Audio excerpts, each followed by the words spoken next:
t'organiser niveau révision, je vais te donner mes astuces. Parce qu'il faut savoir que moi, maintenant, je suis au lycée et j'ai fini toutes mes années de troisième et je les ai toutes finies avec 18 et 17 de moyenne. Et ma première année de seconde, je l'ai terminée avec 16,70, donc quasiment 17 de moyenne. C'est pour ça que je vais vous donner un petit peu comment je révise du mois avant mes contrôles, etc. J'aime pas avoir des mauvaises notes et c'est pour ça que je travaille un minimum. Et ma méthode, c'est de faire des fiches de révision. Je sais qu'il y en a beaucoup qui négligent ça, mais en vrai, au collège, j'en faisais pas énormément. Mais troisième et seconde, c'est des années où j'ai fait des fiches de révision dans quasiment toutes mes leçons. C'est-à-dire, je vous explique, je faisais pas pour toutes les matières.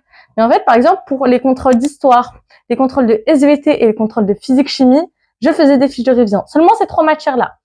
Et dans mes fiches de révision, en fait, je faisais des résumés du cours en mettant les définitions à absolument connaître, les dates à connaître ou du coup les formules à connaître pour la physique-chimie.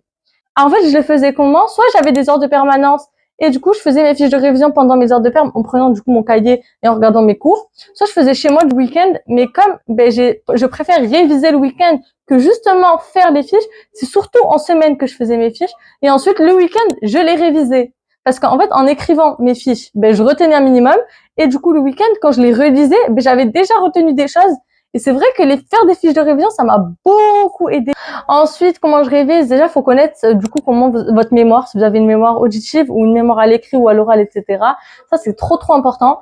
Par exemple, moi, je sais que j'ai une mémoire assez orale, c'est-à-dire, je fais quoi? Je prends mon cours et je récite à l'oral comme si j'étais une prof. Donc, j'explique mon évaluation, donc ma leçon à l'oral, comme si j'avais toute une classe devant moi et du coup, je faisais comme si j'étais une prof et que je racontais, j'expliquais le cours. Et si je sais que sinon je fais quoi, et ça aussi, ça m'a beaucoup aidé en fin d'année.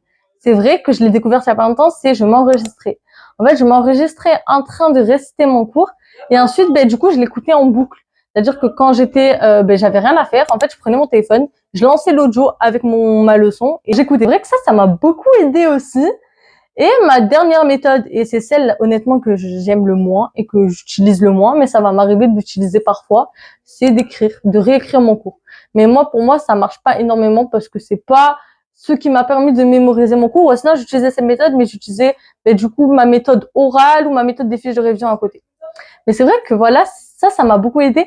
Et surtout, faites quand même ça à l'avance. C'est-à-dire, par exemple, ta fiche de révision, tu l'as fait une semaine ou 4 jours à l'avance avant ton évaluation. Et ensuite, tu la relis tous les soirs. Par exemple, tu as fait 4 jours à l'avance, mais les 4 jours, tu lis ta fiche de révision jusqu'à la veille. Et ensuite, avant ton contrôle, tu la relis. Et normalement, tu vas très, très bien t'en sortir. Mais pour moi, ça, c'est la meilleure organisation à faire niveau révision.